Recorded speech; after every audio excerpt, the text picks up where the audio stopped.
Hi అండి. నేను మీ రాఘవరావుని. పవన్ కళ్యాణ్ గారు నిన్న రాజమండ్రి పార్లమెంటరీ కార్యకర్తల ఈ నియోజకవర్గ సమావేశంలో చాలా విషయాలు ప్రస్తావించారండి. అందులో మొట్టమొదటిది ప్రొఫెసర్ నాగేశ్వర్ గురించి మాట్లాడారు.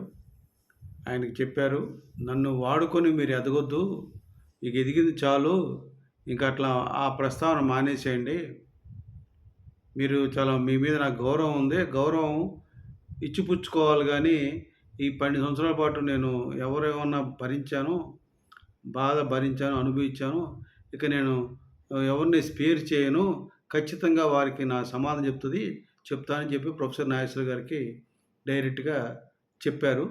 తర్వాత ఎవరైతే విశ్లేషకులు ఉంటారో ప్రొఫెసర్ నాగేశ్వరలాగా టీవీ ఛానల్స్‌లో కావచ్చు, యూట్యూబ్ ఛానల్స్‌లో కావచ్చు, ఎక్కడ తబ్బిడి బిబ్బిడిగా ఉన్న పనికిమాలిన పేటీఎం బ్యాచ్ అందరికి కూడా పవన్ కళ్యాణ్ గారు ఖచ్చితంగా సమాధానం చెప్తానని వార్నింగ్ ఇచ్చారండి. అలాగే ఆయన న్యూటన్ మూడో నియమం ప్రకారం ఏంటంటే అది చర్యకి ప్రతిచర్య అన్నమాట. అంటే ఒక గోడకు ఒక బాల్ వేసి కొడితే ఎంత గట్టిగా కొడితే అంత గట్టిగా తిరిగి వస్తుంది. అట్లాగే ఈ యొక్క న్యూటన్ సిస్టమ్ ప్రకారం పవన్ కళ్యాణ్ గారు ఎవరెట్లా స్పందిస్తే నా మీద అట్లా నేను స్పందిస్తాను. ఇక నుంచి ఇక చాలు, భరించాను. అంటే తెల్ల ప్యాంటు తెల్ల షర్ట్ వేసుకుని, తెల్ల లాల్చి తెల్ల పైజామా వేసుకోండి, ఒక శాంతివాది దానికి ఒక లిమిట్ ఉంది. ఆ లిమిట్ అయిపోయింది. ఇక నేను స్పేర్ చేయను ఎవరినని పవన్ కళ్యాణ్ గారు గట్టిగా మందులు ఇచ్చారు, ఇటుగా చెప్పారు. అలాగే ఈ యొక్క న్యూస్ ఛానల్స్ వాళ్ళు కూడా చాలా అనుకుంటున్నారు. ఈ జన సైనికులు కూడా చాలామంది వేగుల్లాగా, అంటే జనసేన పార్టీ శత్రువులు ఎవరు లేరు, పార్టీలోనే శత్రువులు ఉన్నారు. కొంతమంది న్యూస్ ఛానల్స్కి వెళ్ళి వాళ్ళు ఒక సమాచారం చేరవేస్తుంటారు. ఆ వ్యక్తులు ఎవరు చేరవేస్తున్నారో కూడా నాకు తెలుసు.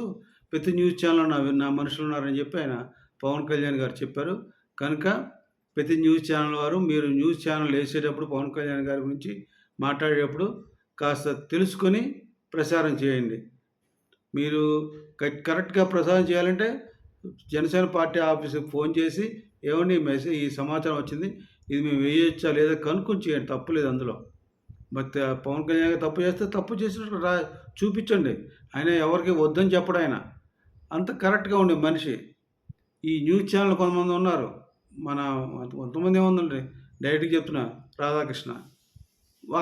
రాధాకృష్ణకి ఏబిఎన్ ఆంధ్రజ్యోతి రాధాకృష్ణకి మెగా ఫ్యామిలీ అంటే ఫస్ట్ నుంచి శత్రుత్వం ఎందుకో పెట్టుకున్నాడు. మరి ఎందుకు తెలీదు. ఎంత ఎగతాలంటే ఆ వెధవకి ఒకసారి కెఎస్ రామారావు గారు ఉన్నారు, ఆయన చౌదరియే, ఆయన నిర్మాత, క్రియేటివ్ కమర్షియల్స్ చిరంజీవి గారితో ఎన్నో సూపర్ హిట్ సినిమాలు తీశారు. ఆయన ఇప్పుడు చిరంజీవి యాక్ట్ చేస్తున్నాడు కదా, మళ్ళా 9 సంవత్సరాల తర్వాత ప్రజలు ఆదరిస్తారా, ప్రజలు స్వీకరిస్తారా అని ఎగతాళిగా మాట్లాడుతున్నాడు. కెఎస్ రామారావు ఒకరు చెప్పారు, ఆయన చిరంజీవి అండి, మెగాస్టారు, ఇప్పుడు కాదు ఎప్పుడైనా సరే ఎప్పుడు నటించినా ఆయన సినిమాకి ఆదాయం ఉంటుందని ముఖం మీద కొట్టినట్టు సమాధానం చెప్పాడు రాధాకృష్ణ గారికి. అంత దరిద్రుడు రాధాకృష్ణ. ఆయన చెప్పినట్టు ఖైదీ నెంబర్ 150 సూపర్ బంపర్ హిట్ అయింది. అలాగే తర్వాత సినిమాలు ఎన్నో సినిమాలు హిట్లు ఇచ్చినాయి. చిరంజీవి గారు మగుటం లేని మహారాజు, సినీ సామ్రాజ్యానికి మగుటం లేని మహారాజు. అటువంటి మహారాజుకే వీడు ఎగతాళిగా మాట్లాడతాడు. ఎవరు చూస్తారు చిరంజీవిని? సన్నాసి. అంత ఎగతాళి చిరంజీవి మెగా ఫ్యామిలీ అంటే. అదే ఉద్దేశంతో పవన్ కళ్యాణ్ గారు కూడా అదే ఉద్దేశం ఉంది. అప్పుడు పవన్ కళ్యాణ్ ఎగతాళిగా మాట్లాడతాడు. మళ్ళీ పవన్ కళ్యాణ్ సహాయం కావాలి తెలుగుదేశం పార్టీ గెలవడానికి. అక్కడ మాత్రం ఏమాత్రం మొహమాటం ఉండదు. సహాయం పొందాలా, వెన్నుపోటు పడవాలా, అదే రాధాకృష్ణ యొక్క బేసిక్ సిస్టమ్. కానీ పవన్ కళ్యాణ్ గారు నిన్న చాలా చక్కగా మాట్లాడారు. అటు జన సైనికులు, మా నాయకుల గురించి కూడా ఎవరు తప్పు చేసిన ఒప్పుకోను. ఇక నేను చెప్పినట్టే మీరు వినండి, నేను చెబుతాను మీరు వినండి, ఇంకైపోయింది, నా చెప్పిన వినేవాళ్ళు నాతో ఉండండి, లేకపోతే వెళ్ళిపోండి అని ఖచ్చితంగా ఖరాఖండిగా మొహం మీద చెప్పారండి. అందులో డౌట్ ఏం లేదు. ఈ పిచ్చిగా ఉండి పార్టీలో ఉండి ఎన్నుబడి పడడం, పార్టీలో ఉండి అనవసరమైన సమాచారం బయట చేరవేయడం, ఈ సిస్టమ్ కరెక్ట్ కాదు.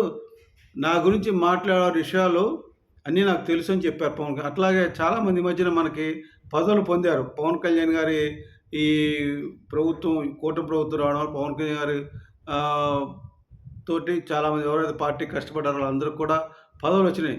అటు ఏపీసీ, ఆర్టీసీ కావచ్చు, లేకపోతే ప మన మార్కెటింగ్ కమిటీలు కావచ్చు, నీటి కమిటీలు కావచ్చు, చాలా దేవాదాయ బోర్డులు కావచ్చు, అన్నిట్లో కూడా చాలామంది పదవులు పొందారు. వేలాది మంది జన సైనికులు పదవులు పొంది, ఇప్పుడు పదవులు వచ్చిన తర్వాత కామైపోయారు.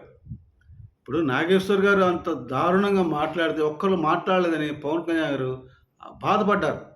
మాట్లాడొద్దా? ఆయన అంత అబద్ధం మాట్లాడితే ఊరుకోవాలా? మాట్లాడొద్దా? మాట్లాడరా మీరని ఆయన ప్రశ్నించాడు అందరిని కూడా. అటువంటి వాళ్ళు నాకు అక్కర్లేదు. పదవుల కోసం అయితే నాకు అక్కర్లేదు. మీరు ప్రజలకు సేవ చేయండి. ఉండండి. అటువంటి వారిని ప్రశ్నించండి. ప్రజలకు సేవ చేయండి. అంతేగాని ప్రజలకు సేవ చేయను, పార్టీకి నష్టం చేస్తుంటే జరుగుతుంటే చూస్తూ ఊరుకుంటాను అని మాట్లాడితే కరెక్ట్ కాదని ఆయన ఖచ్చితంగా చెప్పాడు మనిషి. అలాగే ఎవరైనా సరే పార్టీ కోసం పనిచేయాలి. పార్టీకి నష్టం చేకూర్చకూడదు. పార్టీకి అనుకూలంగా అనుకూలం అంటే పార్టీకి నష్టం జరగకుండా చూసుకోవాల్సిన బాధ్యత మనకుంది. అన్ని మంచి పనులు చేయాలి.